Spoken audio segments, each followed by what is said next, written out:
So hello dear all, अब हम discuss करने जा रहे हैं जीपी।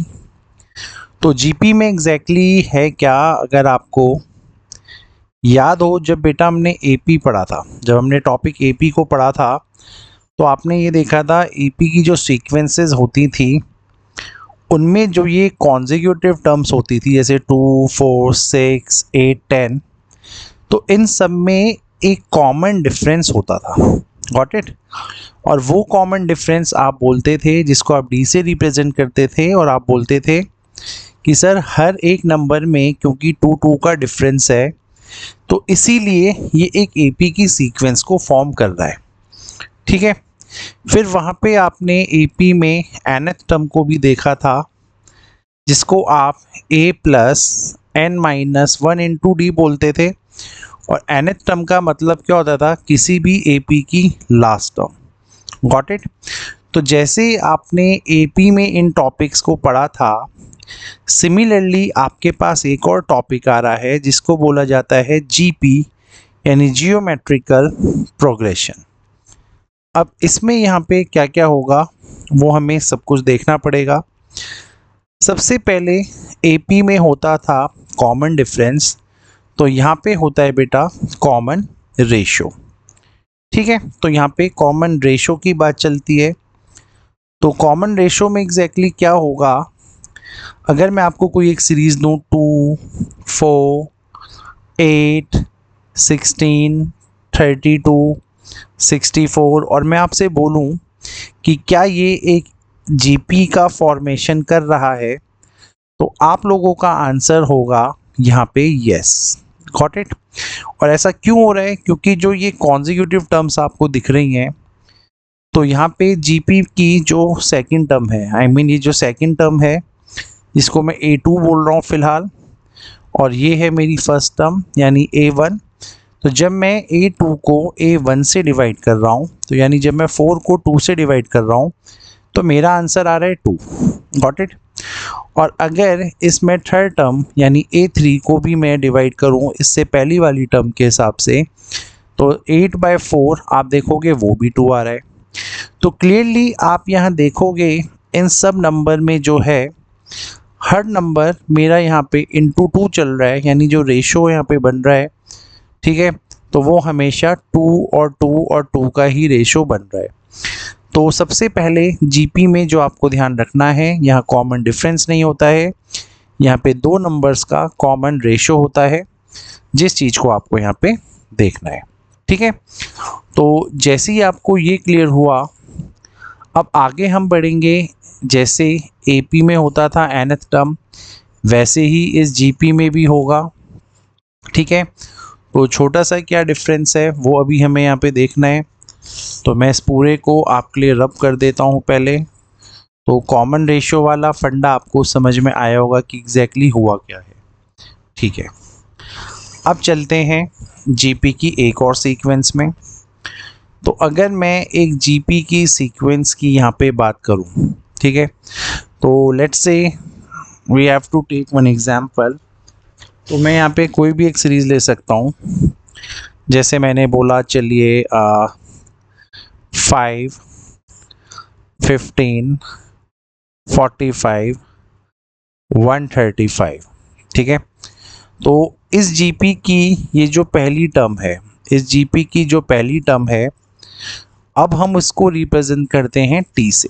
ठीक है, तो जैसे एपी में A1 होता था, यहाँ पे T1 होता है। सेकंड टर्म को हम रिप्रेजेंट करेंगे T2 से, थर्ड टर्म को रिप्रेजेंट करेंगे हम T3 से, और इस एपी की जो फोर्थ टर्म है उसको रिप्रेजेंट करेंगे हम T4 से। और ऐसे ही अगर ये जीपी चलती रहती, तो इस जीपी का जो लास्ट टर्म होता, चाहे उसका जो भी आंसर होगा, उसको रिप्रेजेंट करते हैं हम Tn से। ठीक है, तो यहाँ से आपको पता चल रहा होगा Tn जो कि यहाँ का लास्ट नंबर है, तो Tn is the last number, यानी लास्ट टर्म है इस जीपी की। तो जैसे एपी में nth टर्म होती थी, यहाँ पे Tn होती है। यहाँ तक कोई चैलेंज? बिल्कुल भी नहीं सर। दूसरा, इसमें आपको क्या लॉजिक समझना है, जैसे इस AP की अगर पहली टर्म A है तो दूसरी टर्म AR होगी, क्योंकि जब आप इसको डिवाइड करेंगे R का रेशो आएगा। जब आप फर्दर यहाँ R का मल्टीप्लाई करेंगे तो ये R स्क्वायर हो जाएगा। फर्दर इंटू करेंगे तो ये AR क्यूब होगा। एक बार फिर इंटू करेंगे तो A की पावर 4 होगा। मतलब आपकी फर्स्ट टर्म यहाँ पे A हो जाएगी, यहाँ पे आपकी सेकंड टर्म जो भी होगी वो AR को फॉलो करेगी, आपकी थर्ड टर्म जो होगी वो AR स्क्वायर को फॉलो करेगी, और आपकी फोर्थ टर्म AR क्यूब को, आपकी फिफ्थ टर्म AR की पावर 4 को। तो ऐसे ही जो हमारी nth टर्म होगी वो किसको फॉलो करेगी? भाई जब T5 था तो R की पावर 4 बनी, तो A तो आएगा ही आएगा। यहाँ पे R की पावर अगर यहाँ n लिखा है तो ये हो जाएगा n-1। So with this way we can say this is the nth term, or in other words the last term or the general term of an GP. Got it? So इसको general term भी बोला गया है, nth term भी बोला गया है, और लास्ट टर्म भी बोला गया है GP का। तो ये लॉजिक आपको समझ में आ गया होगा कि ये हुआ कैसे है एग्जैक्टली। तो इसी के ऊपर आपकी बुक्स में कुछ क्वेश्चंस हैं, उनको हम लेते हैं वन बाय वन। तो देखते हैं कि एग्जैक्टली उन क्वेश्चंस में है क्या। ठीक है, तो अब मैं इसको यहाँ पे पूरे को हटा देता हूँ और थोड़ा सा कॉपी कर लेते हैं यार 2-3 स्लाइड्स को। 1 and we have your 2 and the last one is your let's say third way. ठीक है, चलो अब ये आपको nth टर्म का फंडा समझ में अगर आ गया तो हम चलते हैं टॉपिक में आगे। और अब यहाँ पे वो बोल रहा है एग्जाम्पल नंबर 27 में जो आपकी बुक है। तो एग्जाम्पल 27 में वो आपसे यहाँ क्या पूछ रहा है? एग्जाम्पल 27 में वो आपसे पूछ रहा है कि ये जो -1 है, -6 है, ठीक है, नॉट -6 प्लस का 6 है, देन माइनस का 36 है, और देन उसके बाद ये जो 216 है। तो क्या ये एक GP की सीक्वेंस को रिप्रेजेंट कर रहे हैं या नहीं? तो ये GP की सीक्वेंस को रिप्रेजेंट करेंगे अगर मेरे पास रेशो आ जाएगा सेम। ठीक है, तो अगर ये रेशो आपका आया सेम कॉन्जिक्यूटिव नंबर्स का, तब हम बोलेंगे ये एक GP की सीक्वेंस है। तो क्लियरली अगर मैं सेकंड टर्म को फर्स्ट टर्म से डिवाइड करूं, थर्ड टर्म को सेकंड टर्म से, फोर्थ टर्म को थर्ड टर्म से, अगर इन सब का आंसर R आया यानी एक कॉमन रेशो आए तो ये GP बनेगा। For example 6/-1, then we have 36/6, then we have 216 minus का 36। आप इन सब को जब कैंसिल करेंगे तो आपका जो कॉमन रेशो आएगा वो आएगा -6। तो जब रेशो मेरा सेम आ रहा है हर एक को कट करने पे, तो ये GP का सीक्वेंस बनेगा। Got it? तो पहला पार्ट था आपका ये इस क्वेश्चन में। अब जब आप दूसरी सीक्वेंस को यहाँ देख रहे हो बेटा, तो अब ये दूसरी सीक्वेंस आपको इसी एग्जाम्पल में क्या बोल रही है? वो आपको बोल रही है 4, 16, 36, 64। क्या ये GP बनाएगा? तो मुझे नहीं लगता GP बनाएगा। क्यों? क्योंकि इन दोनों में इंटू 4 हो रहा है, यानी जो रेशो है वो 4 का है। लेकिन देखो 16/4 तो मुझे 4 दे रहा है, लेकिन जो 36/16 होगा वो आपको 9/4 देगा जब आप कैंसिल करोगे, और ये 4 के इक्वल नहीं है। तो जब यहाँ पे रेशो कॉमन आ ही नहीं रहा तो मेरा आंसर हो जाएगा यहाँ पे नो। तो ये भी आपको बिल्कुल क्लियर हो रहा होगा कि टॉपिक में एग्जैक्टली चल क्या रहा है। अब ऐसे ही आपसे यहाँ पे बहुत सारे क्वेश्चंस पूछे गए हैं आगे चल के, तो उन्हें भी देखते हैं। तो give me a minute, display, okay, just give me a minute, auto lock, okay ठीक है। सो अगला जो क्वेश्चन आपका है उसको देख लेते हैं। तो नेक्स्ट क्वेश्चन जो आपका है वो है एग्जाम्पल नंबर 28। तो एग्जाम्पल नंबर 28 में वो क्या बोल रहा है, -3 है, -15 है, माइनस का 75 है, माइनस का 375 भी है, और इस AP की मुझे क्या चाहिए, GP की nth टर्म। तो nth टर्म मैंने आपको पहले भी बताया है, nth टर्म यहाँ पे आपकी क्या है, nth टर्म का फॉर्मूला था Tn is equals to A into R, और पावर में था n-1। A as the name suggests it is the first term, और आपको चाहिए nth टर्म, तो n यहाँ पे एज इट इज़ यही रहेगा n-1।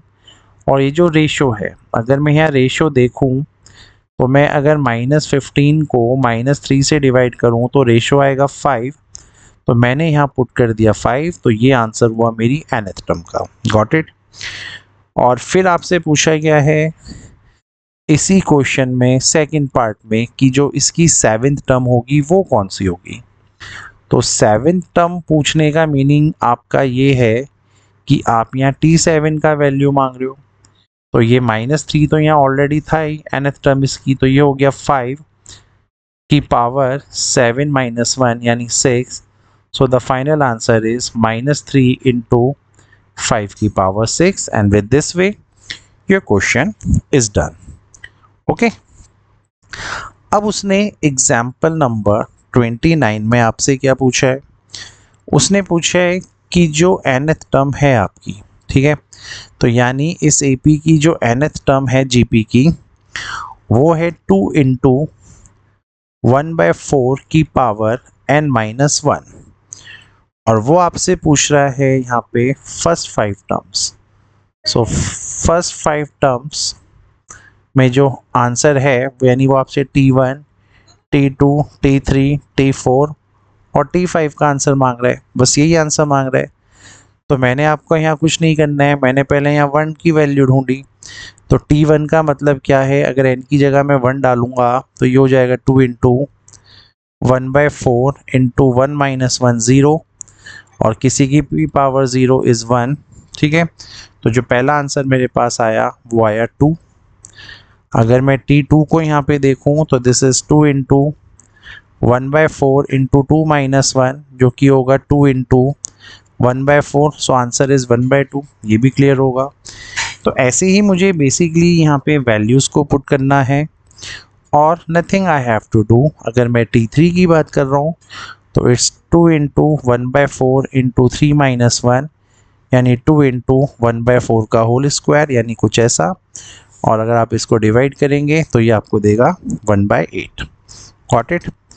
ऐसे ही T4 की बात चल रही है, तो T4 की बात चल रही है तो आपको पता है ये हो जाएगा 2 इंटू 1/4 की पावर 4 - 1 यानी 3, तो ये हुआ 2/64 यानी 1/32।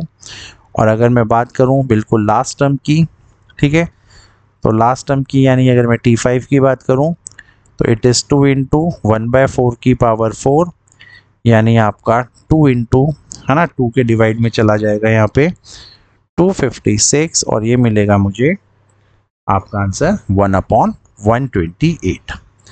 ओके। सो बिल्कुल आपको ये सॉल्यूशन समझ में आ रहे होंगे कि आपकी बुक में एग्जैक्टली ये लिखा क्या गया है, ठीक है। उसी के बेसिस पे we are doing these questions.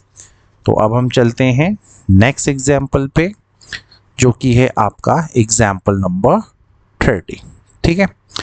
अब ये क्या बोल रहा है, आपको ये बोल रहा है अगर कोई GP है 6, 2, 2/3, और अगर मैं इसको यहाँ कंटिन्यू करते रहूँ तो क्या इस GP में 2/243 कभी वैल्यू आएगा या नहीं आएगा। तो जैसे हम AP में करते थे, है ना, जब हम AP में किसी भी चीज़ को देखते थे तो याद होगा आपको, जिस भी टर्म के लिए मैं आंसर पूछता था वो मेरी nth टर्म बन जाती थी। और अगर मेरा n 0, नेगेटिव या फ्रैक्शन में हो जाता था तो हम कहते थे कि n की इस वैल्यू के लिए nth टर्म कभी आएगी नहीं, है ना, तो हम मना कर देते थे। सेम लॉजिक इधर भी है बेटा, अगर यहाँ n की वैल्यू 0 पॉइंट्स या फ्रैक्शन में आई तो हम बोलेंगे 2/243 कभी भी मेरा आंसर नहीं बनेगा। लेकिन अगर ये बना तो कौन सी टर्म पे होगा, ये अब हम देखते हैं। तो सॉल्यूशन में I am starting this thing, तो Tn is nothing but a into R into n minus one. Tn is the last term और जिसके बारे में पूछा जाता है वही लास्ट टर्म बनती है। तो दिस इज 2/243, a आपका यहाँ पे 6 है। अगर मैं यहाँ रेशो की बात करूँ तो रेशो यहाँ से क्या निकलेगा, 2/6 यानी 1/3 की पावर n माइनस वन। और अगर मैं 6 को डिवाइड करूं तो यहाँ पे हो जाएगा 1, ये हो जाएगा 3 और ये 3 नीचे आ जाएगा। ये आपको पता होना चाहिए, दिस इज 243 इंटू 3।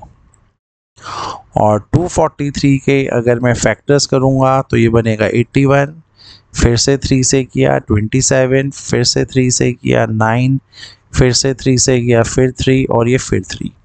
तो कुल मिला के ये क्या हुआ, 3 की पावर 5 और 3 की पावर 5, है ना, 3 की पावर 5 हो जाएगा ये, और इनटू एक 3 और है, और यहाँ पे लिखा है 1/3 की power n minus one.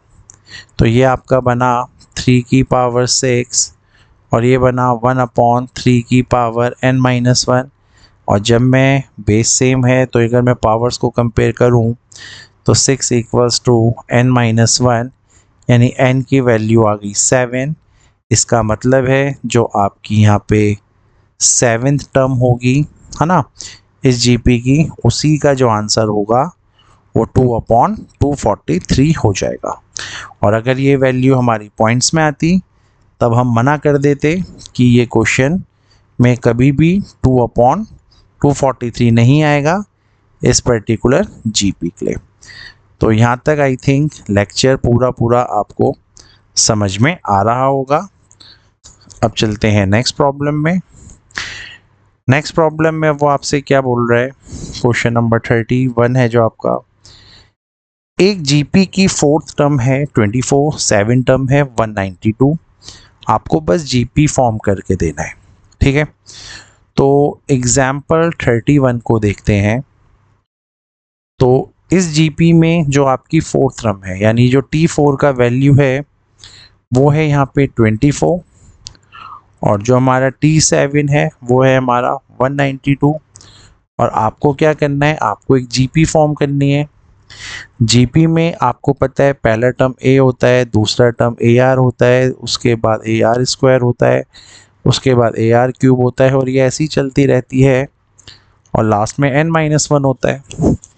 Basically मुझे a और r का वैल्यू चाहिए। अब T4 का मीनिंग आप यहाँ समझ रहे हो क्या है। T4 का यहाँ पे सिंपल सा मीनिंग है, it is AR cube is equals to 24, और T7 का मतलब है AR 6/192। Got it. Normally GP के क्वेश्चंस में हम लोग क्या करते हैं, डिवीज़न में हम लोग ज़्यादा क्वेश्चन को करते हैं, है ना, और नॉर्मली हम सब्स्टिट्यूशन करते थे आपके एपी में। तो आप सब्स्टिट्यूशन भी करना चाहो वो भी कर सकते हो, डिवाइड करना है वो भी कर सकते हो, तो इट्स वेरी इजी। तो अगर मैं AR की पावर 6 डिवाइड को, जो कि 192 के इक्वल है, अगर मैं उसको AR क्यूब से डिवाइड करूं तो यहाँ 24 आएगा, A से A कटा, ये पावर 6 है, ये पावर 3 है, तो ये R की पावर 6 माइनस 3 यानी 3 बन जाएगा। और ये अगर आप ढंग से देखें तो दिस इज़ 8 का टेबल, 24 इंटू 8 इज़ 192, और R का वैल्यू आ जाएगा यहाँ से 2। Got it. सो R का वैल्यू 2 आया तो आप किसी भी इक्वेशन में पुट कर दीजिए। सो लेट्स से मैं इस इक्वेशन में पुट करता हूँ, तो this is A into R cube का मतलब है यानी 2 का क्यूब, क्योंकि R की वैल्यू 2 आई है और ये 24 के इक्वल है। तो यहाँ से हो गया ये 8 इंटू 8 इक्वल्स टू 24/2 का क्यूब, 2 का क्यूब मतलब 8, तो यहाँ से a की वैल्यू क्या आई 3, गॉट इट। तो जो हमारी जीपी यहाँ पे बनी, तो पहला टर्म आया 3, नेक्स्ट टर्म हो रहा है 3 इंटू 2 यानी 6, उसके बाद है 3 इंटू 2 का स्क्वायर यानी 12, और आप देखो हर नंबर अब डबल डबल हो रहा है, तो ये 24 हुआ, 48 हुआ, 96 हुआ, और ऐसे ही चलता रहेगा। So with this way this question is also done, got it. अब हम चलते हैं नेक्स्ट प्रॉब्लम पे। नेक्स्ट प्रॉब्लम आपसे क्या बोलना चाह रहा है, हमें वो ढंग से देखना है, और वो ये बोल रहा है अगर किसी जीपी की फर्स्ट टर्म और फोर्थ टर्म, सेवन टर्म और लास्ट टर्म आपको दे रखी है, तो एक तो भाई फर्स्ट टर्म बता दो कौन होगी और कितने नंबर ऑफ टर्म्स इस जीपी में होने जा रहे हैं। तो क्वेश्चन को थोड़ा सा केयरफुली करते हैं, थोड़ा सा लेंदी हो सकता है। ये है आपका एग्जाम्पल नंबर 22। तो इसमें वो क्या बोल रहा है, आपका जो फोर्थ टर्म है उसका जो आंसर है वो उसने दिया है 10, जो आपका यहाँ पे सेवेंथ टर्म है उसका आंसर उसने दिया है यहाँ पे 80, और जो आपका यहाँ पे लास्ट टर्म है उसका आंसर उसने दिया है 2560, गॉट इट। तो इन सब का मीनिंग यहाँ पे क्या है, अगर मैं T4 में से T7 को डिवाइड करूँ तो मुझे यहाँ पे 10/80 भी करना पड़ेगा, और T4 का मतलब यहाँ पे क्या है AR3, और T7 का मतलब क्या है यहाँ AR की पावर 6, और ये बन जाएगा 1/8। A से A फिर कैंसिल हो जाएगा, और इस बार क्योंकि R की पावर 6 नीचे है तो नीचे R³ बन जाएगा, और ये हो गया 1/8। यहाँ से अगर मैं डायरेक्टली कंपेयर करूँ तो R की वैल्यू तो आ गई 2, तो इस क्वेश्चन में R का वैल्यू हमारे पास 2 आ गया। और जो nth टर्म है, अब हमारे पास R अगर 2 आ गया है तो मुझे पता है बेटा, मैं इस इक्वेशन को ही ले लेता हूँ। अगर T4 10 है तो AR³ हमारा यहाँ 10 के इक्वल होगा, सो A की वैल्यू हो जाएगी 10/R³, और R की वैल्यू 2 आई है, तो ये आपको मिलेगा 10/8, और कटिंग शटिंग के बाद ये मिलेगा 5/4। तो A का वैल्यू आपके पास आ गया, R का वैल्यू आपके पास आ गया। अब तो चाहिए थे आपको क्वेश्चन का जो फर्स्ट पार्ट था उसमें उसने आपसे मांगी थी फर्स्ट टर्म, ठीक है। तो फर्स्ट टर्म का मतलब है यानी A का वैल्यू, तो A का वैल्यू यहाँ पे क्या आया 5/4। तो ये पार्ट तो तुम्हारा हो गया।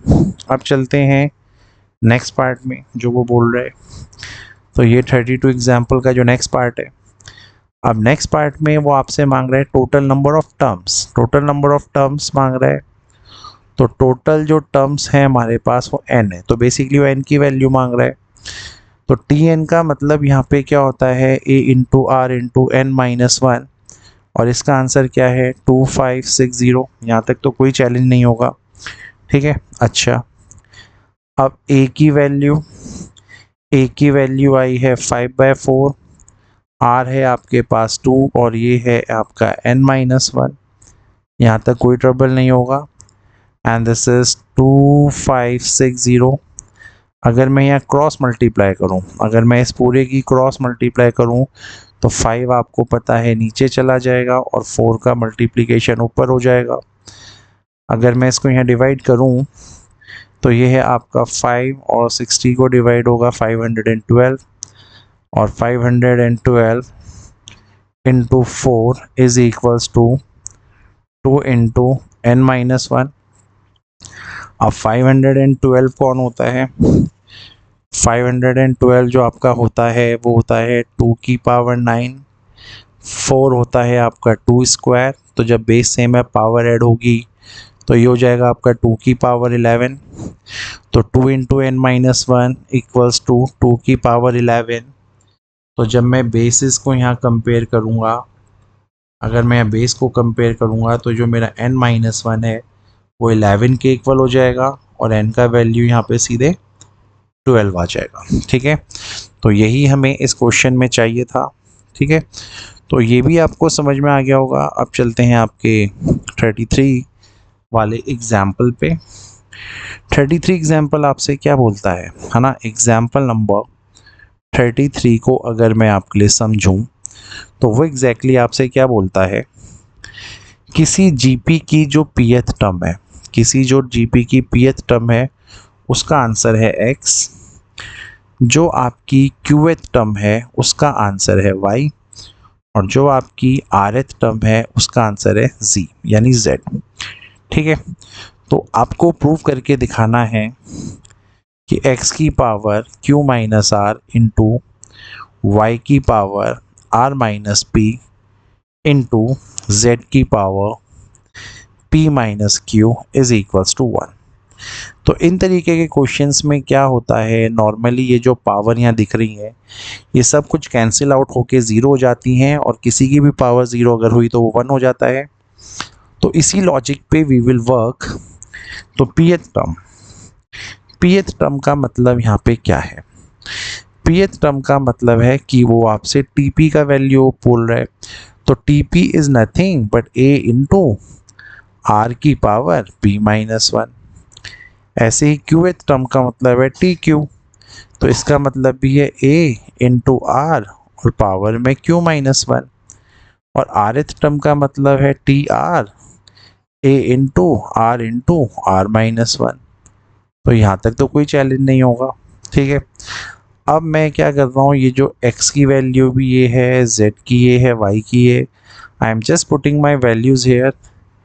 तो x की जगह मैं यहाँ क्या लिखने जा रहा हूँ, अब a इंटू आर, इसकी पावर है p माइनस 1, और इस पूरे के मल्टीप्लिकेशन में है q minus R. Got it, यहाँ तक तो कोई चैलेंज नहीं होना चाहिए। ठीक है, और अब अगर हम आगे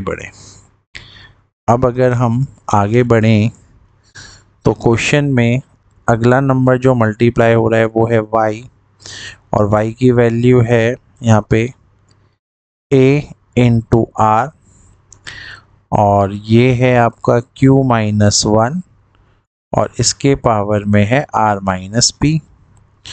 सेम थिंग z हो जाएगा, दैट इज a r की पावर r माइनस 1, और ये हो जाएगा आपका p minus Q.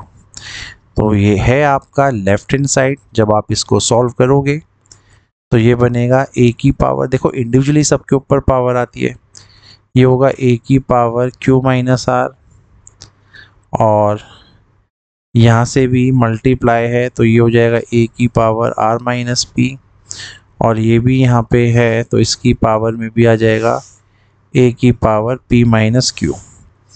Base same है, इन सारी पावर्स को जब आप ऐड करोगे तो आपको क्या मिलेगा, ऊपर ये सब कैंसिल आउट हो जाएगा, a की पावर 0, और a की power 0 is nothing but 1। Got it.